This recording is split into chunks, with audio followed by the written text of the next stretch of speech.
Hello mga kapit! Ito po ang inyong mga lingkod. Ito po si Nina Jess. Ano ko naman si Marisa Sanchez? At ito naman po si Papa Osin Ojides. So, ano pa nga ba ang lagi nyong inihirit sa amin? Ichika mo na, dali! La la la la la la la la Ichika na namin, dali! Ayan! Welcome back, Ted! Oo, tare ni Marisa Sanchez. Buti na lang andito ka. Nakataka namin. Ang galing mo. Na-traffic na naman po si Loy. Yeah. Oo, si Mama Loy galing sa isang client niya. Eh, birthday pa naman. So, Ni Mama Loy ngayong November 19, Oo. sinushoot. Birthday niya, wala siya. sayang, may surprise pa naman sana tayo sa kanya. Oo, ang kaso, ending, tayo ang surprise. Ay, naku, nakakaloka. Oo, ayan. parang dinadalas-dalasan mo na, Loy. Oo, tinutang ka na naman kay Jay.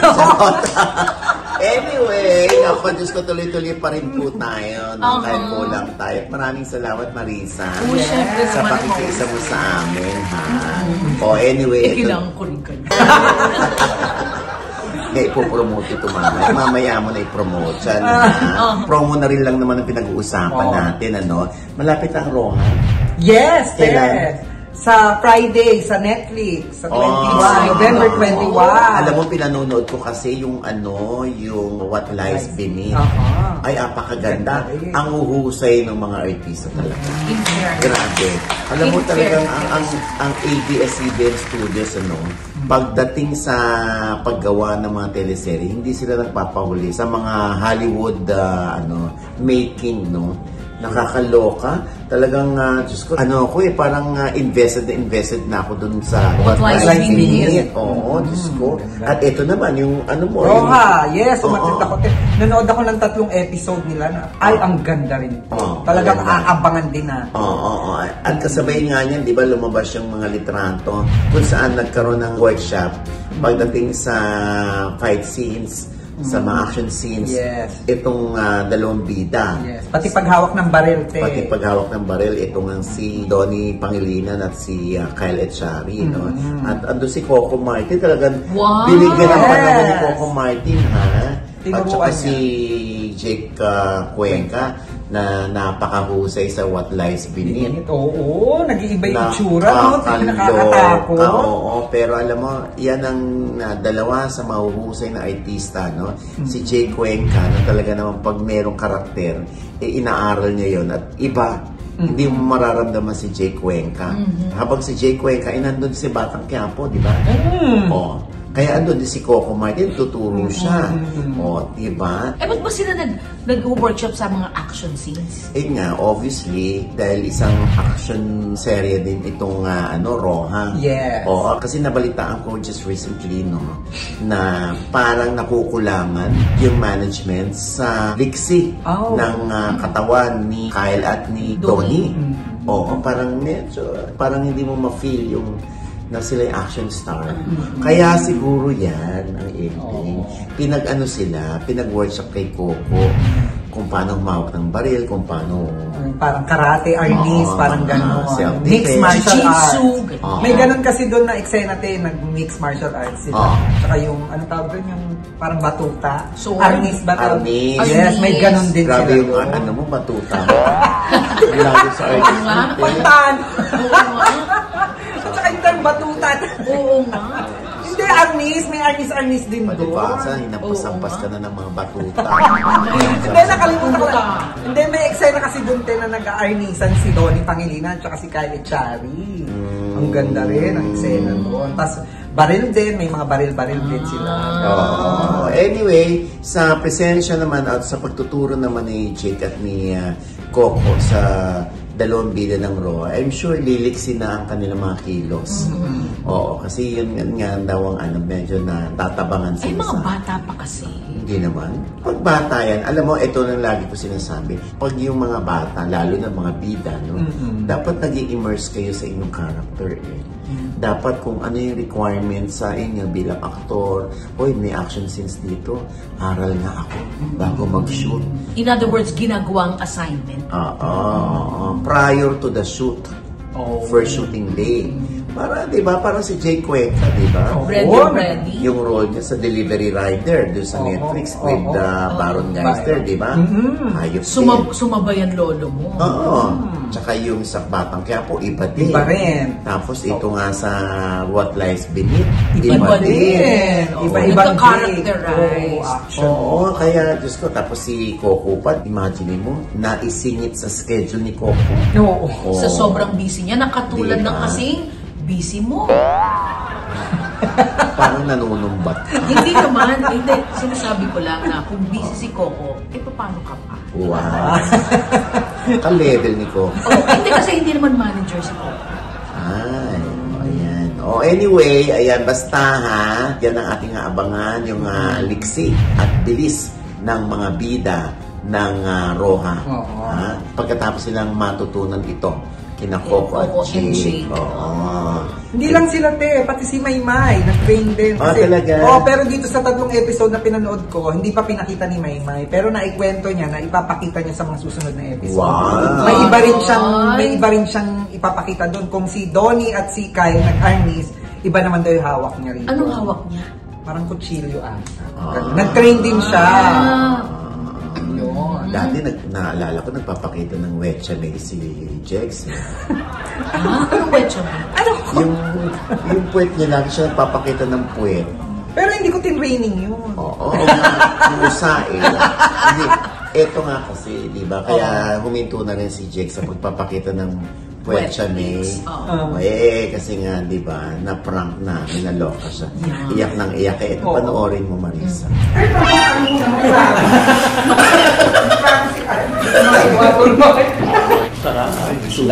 Ay, ano ba yan? Ano na naman yan, Jex? Grabe si Jex. Ay.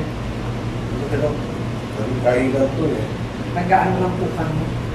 Sa ilan na, Nag-ano lang po kami na for blood. hindi kami oh. Ay, hindi naman po. Sila lang po ang pinapaalam namin, sir. Sila lang po. Sir, baka ano? Nagtala na ka na. Pangatlo na. Sir.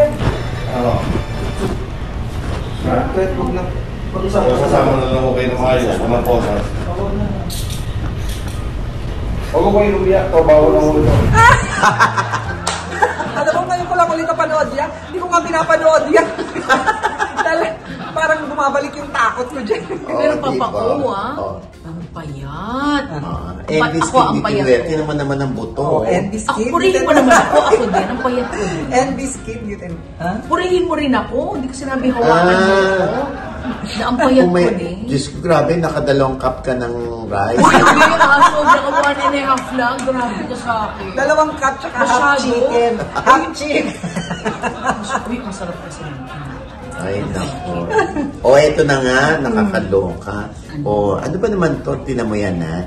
Merong isang IG story yata, itong si Heart Evangelista, na ang sabi doon ay, anong nakasaad doon sa Tumblr? Bading yun ang nakalagay. Siyempre, sa comment section naman, parang ang pinatutungkulan doon daw ni Heart ay si Vice Ganda. Kaya yan, sunod-sunod yung mga comment. At least nagbabayad ng buwis. At least may nagagawa sa mga tao, ganyan-ganyan. Diba? Imaginein mo ha, yun lang na Tumblr na yun ay nai-post. Baka hindi yun nga. Yun ang mahirap sa mga netizen, diba? Lalo na pag inumpisa ng unang comment, binanggit si Vice. Sunod-sunod na yun, akala nila yun na. Hindi naman natin alam kung sino talaga? Sino yung tinutukoy ni Heart? Or malay natin na aliw lang si Heart na di ba picturean. Diyos ko naman, nakakaloka kayo ha. Hindi sa pinagtatanggol ko si Heart kasi kawawa naman din si Heart kung nahuhusgahan siya dun sa gano'n. Madalas naman ding sabihin yun ng mga tao. Correct. Na parang kunwari, pag sumagot si Jex ng pabakla, o kaya medyo nababadingan ako sa sagot niya, sasabihin ko sa kanya, bading kung meron siyang character or nuances na ibinigay sa akin na baklang-bakla, bading ang ganon, pero hindi siya nagpapangalan. Hindi siya nagko-connote ng pangit na meaning. Oo. Diyos ko naman. Ako feeling ko hindi si Vice. Kasi nga, pag inuumpisa na nga ng comment ng ganon, dire-diretso na. Dinidikit ng mga netizen. Oo, sino ba yung nagpahaya, ganyan. Diba? Kahit naman sabihin natin dito na, ay, si Vice yun. Paano pag sumagot si Heart na, hindi si Vice yun. Si Papa O yun. Naaliw lang ako sa cup. Talo na tayo. Correct. Tayo nag-conclude diba? Nakakaloka. Kaya, hintayin natin si Heart. Pag sinabi niya si Vice yun, ayan, sasama ako sa inyo. Kung hindi naman, kawawa naman yung tao. Porke ba nagkaroon ng mga parunggit o mga pagpaparinig si Vice noon kay Cheese, kay Heart, sa Sorsogon, di ba? Tapos, syempre, ang basa nila, si Vice. Syempre, hindi mo naman masisi kung mapraning yung mga netizens. Dahil may issue nga sila dati. Oo nga, te. Bakit di rin naging conscious si Heart sa post niyang gano'n? Kasi nga, baka maikabit na naman yan sa intriga kay Vice. Ayun na nga. Ako naman, nandun lang ako sa sandali, baka kuda dito. Pag sinabi ni Heart na, wala, naaliw lang ako dun sa tsaka wala akong pinatutungkulan dun. Talo na tayo. Saan tayo, di ba? Kaya, hayaan natin pag nagsalita si Heart na si Vice yung pinatutungkulan ko. Di sama-sama tayo. Ganon. Diba? Medyo na ngayon ng mga tao, praning talaga. Oo. Kahit nga mag-post ka sa politics, diba? Yes. Ako, Diyos ko, bug sarado ako sa mga bashers, no? Diba? Kasi nga, yung parang nag-aaway yung mga tao, tapos, syempre, kilala tayo bilang kakamping. So, tapos yung mga kakamping yung pinagbibintangan.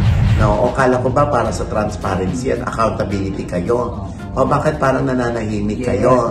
Bakit hindi nyo sinisigaw si dahil ba si Sara ang Vice President at pwedeng pag natanggal si BBM si Sara ang uupo? Kayo dyan nung nagsasabi na dito kami sa Gedli kasi talunang kami. Tapos ngayon, dadamay mo kami dyan. Diyos ko, bakit? Hindi, sa totoo lang, di ba? Alam naman yan ni BBM at ni VP Sara, hindi naman namin sila binoto. Doon kayo sa mga bumoto, magalit, huwag sa mga camping.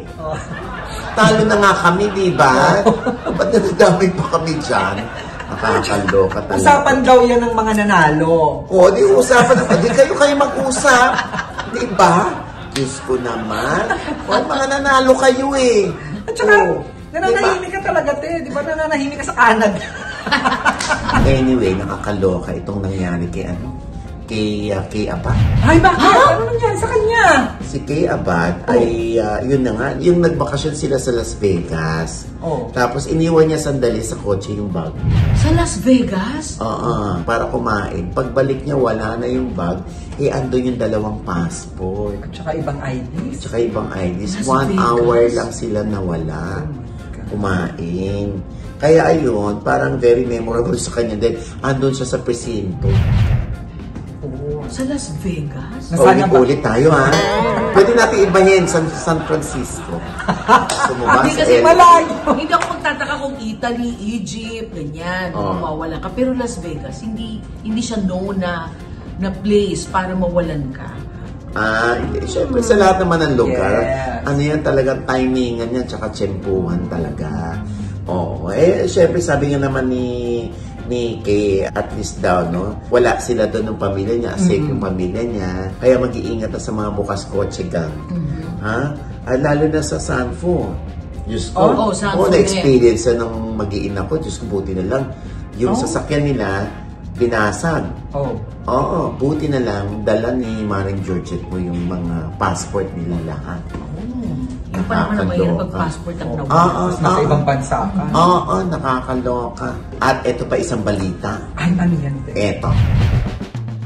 Halos every other day ay nag-aabang na lagi ng pasabog ang mga netizen mula sa mag-asawang Derek Ramsey at Ellen Adarna.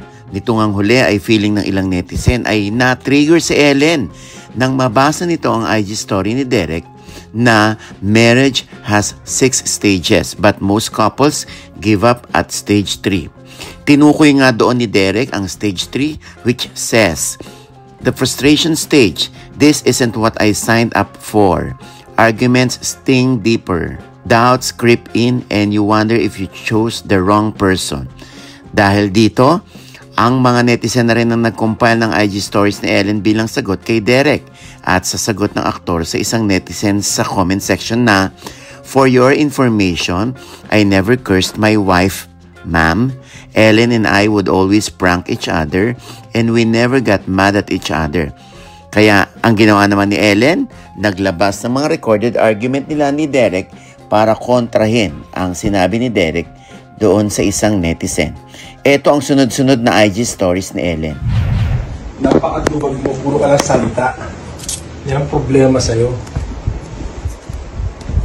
Go avoid every conflict in life. That's the ultimate game. Yeah, because you're shouting. You're always shouting. Ellen, pwedeng you always raise your voice. Shouting. I'm always shouting. You don't have Jess, to raise... ikaw na ba ako dito sa pamahay na to? Tabag, Jess. Napakamanhid mo. Ito na! Sa'yo na to! Ha? Pare...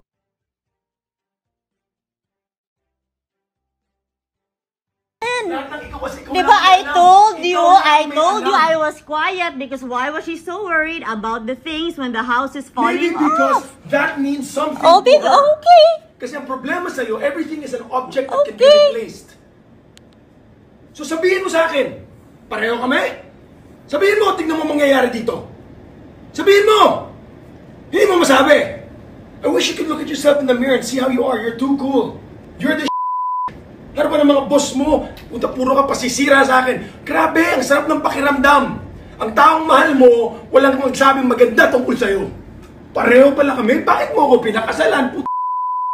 Pagkatapos nga ng revelation ni Ellen tungkol kay Derek, bugbog sarado sa bashing ngayon si Derek mula sa mga netizen. Habang si Ellen naman ay ipinagbubunyi ng mga netizen na pwede na raw gawing spokesperson ng mga babaeng inaapi at inaabuso ng mga lalaki. Habang si Derek naman sa ngayon ay minessage namin para kunan ng panig pero wala pa rin kasagutan. Baka pinili mo nang manahimik ni Derek at hindi mo nasasagot para ipagtanggol ang sarili. Sa palagay ninyo? And with that, mga kaibigan, ito po ang inyong mga lingkod. Ito po si Tita Jex. Kung nagustuhan niyo po ang aming episode ngayon, huwag niyo pong kalimutang i-click ang like button, i-share, para ma-notify kung may bago po kaming update. Tare ang ano mo, buto mo dito. Ginaganyan ko talaga siya para makita. Elvis Skin Beauty and Wellness. Medical weight loss. Ayan. Parang ikaw ba yung apo ni Palito? Nakakaloka, sobrang payat mo na. Dr. Rhea, Trinidad. Pinapatigil na, okay na. Nagpapalaman na lang kay konti. Gusto kamukha mo na si Arman Salon. Nakarating ka na ng Canada, yung pare. Nakakaloka. At syempre pa, ang kanya-kanya naming channel. Yes, sa Tita Jags channel po, may bago po akong vlog dyan. Panoorin nyo. Ate, pasalamatan ko lang. Si Doc JC Solis ng Gorgeous Smile. I was about to say that. Yes. Diba? Sure. Ideal Miss Vision. A. Yes, Miss Ara, hello. Ideal Vision, sa aking contact lens. At ang iconic star for my hair. Ayan. Thank you po. Marisa. At syempre gusto ko naman pasalamatan Mika's Closet sa napakaganda kong Doraemon Ganda ng Mika's Closet. Saan ba yan, Mika's Closet? Valenzuela yan, pero nag-online live ako Online. natin. Anong page? Mika's Closet Live. Okay. Oo, Tuwing sa kailan? Ngayon, araw-araw kami kasi nga magpapasko. Ay, Bultuhan ng mga shoppingan dyan. Oo nga, thank you so much. Oo, tapos may show ka. Yes, sa November 28 po sa Viva Cafe Cubao, Marisa Sanchez again. Kasi naging successful na October 11 ko yung Mika's Closet 5th year anniversary tsaka birthday ni Mami G ng ate ko. Kaya inulit, kaya Marisa Sanchez again, November 28 po sa Viva Cafe Cubao. Ang ticket po ay 1,500 pesos. And if you want to contact yung details po ng ticket, 0917-117-0315 or you can follow me at my IG account at Rudy_Marisa. And ang aking FB account po ay Marisa Sanchez Yorla. Naka-blue po akong damit. Ganitong blue. Ayan. Ayan yung number, At saka yung mga pages. Okay. Yes. At syempre pa, aking panayan pa rin sa Helmet Boy. Kung saan dito siya naging milyonaryo, yung isang Gen Z na naging milyonaryo. Si Dan Burgos. Ayan, ha? Para ma-inspire yung mga Gen Z. Oo, bihira sa mga Gen Z ngayon. Yung nakakaisip na magnegosyo para yumaman. Hindi naman maingay yan yung nag-reflex ng yaman. Hindi naman. Mabehave daw siya. Low profile siya. Bakit? May pinaparinggan ka ba? Hindi pala. Alam ko yung Pero ang alam ko nga, di ba, na gusto mong mamili sa Ultra Mega. Ay, oo. Ayan. Ayan ang Ultra Mega. May 39 branches yan, ha? At meron silang 3 distributing centers. Yes! Yan, dyan kumukuha yung mga paninda ng mga nasa sari-sari store. Yes. Yung merong grocery store, may grocery, yes. may convenience store. Dyan sila kumukuha ng bulto-bulto. Sa Ultra Mega. Kaya i-google nyo lang kung saan malapit ang Ultra Mega sa inyo. Para makapamili kayo. Gusto ko yan. Ay, mamura dyan Hechos. Tapos may suki card ka pa. Yes. Tapos mga mga paninda, walang mga meat dyan. Walang wet section dyan. Talagang grocery. Pang grocery. Pang Sari-sari paninda. store. Pero kahit yung mga consumers, yung mga nasa bahay, pag gusto nila mag-imbak sa kanilang mga pantry, ayan, pwede din dyan kayo sa Ultra Mega. Swak na swak. Napakamumura. At syempre, yung mga nasa abroad naman, gusto magpadala ng kanilang mga sustento, tulong, ayuda, monthly dito sa kanilang pamilya, sa Pilipinas. Nako, mag-download na kayo kung hindi pa kayo nakaka-download ng TapTapSend app. Ayan. Ang TapTapSend app po, ay nako, ang taas ng palitan nila. Kung first time user ka, nako, congratulations. Bakit? Meron ka agad bonus, $20. Wow! Agad-agad. Ayun ay idadagdag sa ipadadala mo. Whether yan ay sa bangko mo, sa GCash or Maya mo, or sa money remittance center, at doon mo na lang pupuntahan para makuha mo yung pera. Ganyan ang TapTapSend, at basta nasa ibang bansa ka, pwede kang mag-download niyan. At yung mga nasa Pilipinas, sila yung makikinabang. Nang inyong padadala. Mabilis Hechos. Yung friend ko nga, si Ode Mangune, ayan na gamit na gamit ko ng TapTapSend. So, TapTapSend, tinan mo, ang dami kong pinadadala sa Pinas. Ang bilis. Sabi ko, taray ng TapTapSend. Akala ko ako pinadala niya ng mga pera. Kasi parang wala akong na-receive. Hindi, mga kamag-anak ko yan, pinadalan ko. Di ba? Taray, no? Yan, ha? At syempre, ang The Issue. Yan naman ang aming channel ni Ina Evans. Ayan, ha? Huwag niyong kakalimutan, ha? At syempre, si Erin Diaz. Okay? Ang inaanak ko. Yes, meron din siyang vlog. At syempre, yung mga nag-iisip ng staycation, parang Boracay feels. Ayan po, itry nyo ang Amaraya Cove. Diyan yan sa Subic, malapit. Talagang from the port ay dadalhin kayo doon sa island, kung saan doon yung Amaraya Cove. Ayan, ha? Ayan, nagpunta kami dyan ng family, no? Meron kayong swimming pool sa harap, at inyo yung beach crawl. Diba? Mag-message kayo dyan sa IG nila. Okay? At sa kanilang FB, ha? Amaraya Cove. Yan yung dating Emon Pulo. Ang tanay. Maganda dyan. Talagang ma-relax ka. In fact, dyan ako nakatulog ng 9 hours. Napakahalaga pa naman sa'yo ng tulog. Napakahalaga niya. Pag nakatulog ka, ibig sabihin, bonggang-bongga ang lugar. Diba? At syempre pa, ito pa rin po yung lingkod, Papa Osin Ocho Diaz, na lagi nagsasabi, nagpapaalala sa inyo na sa tuwing gigising po tayo ng umaga, huwag po tayong makakalimot, ha? Na magpasalamat sa Panginoon dahil tayo kanyang ginising. Ibig sabihin, may mission pa rin po tayo sa buhay. Sabay sabing, every gising is a blessing. At ano pa nga bang lagi niyong inihirit sa amin? Ay! Chika mo na, dali. La la la la la la la la. Chika mo na, dali. La la la la la la la la. Chika